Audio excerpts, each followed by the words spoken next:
Həzrəti Əli əleyhissalamın siz Nəhcül bəlağəsinə baxın, əhl-i sünnənin ən böyük ədiblərindən, şairlərindən və hədis alimlərindən olan İbn Əbil Hədid çox böyük ədibdir. Ərəb qrammatikasını dərindən bilən alimlərdən biridir.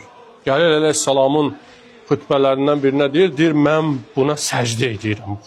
500 dəfə oxumuşam bu xütbəni deyir. Hər dəfə də oxuyanda deyir, mən vəcdə düşürəm. Mən dəhşətə gəlirəm. Kuntum cündəl mər'ah və atba'al bəhimə rəqa fəcəbtum və ukra fərabtum əxlaqukum diqaq.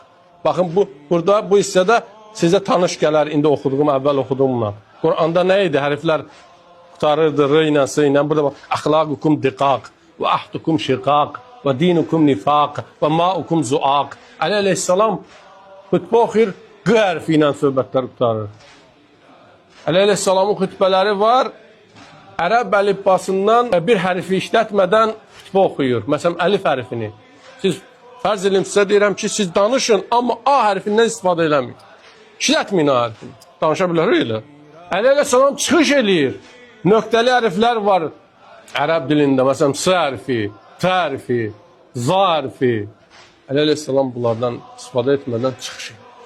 Əli əleyhissalam Allahın möcüzəsidir. Peyğəmbərin peyğəmbərliyinə şahid olan bir şəxsdir. Peyğəmbərin sədaqətinə sübut olan bir şəxsiyyətdir.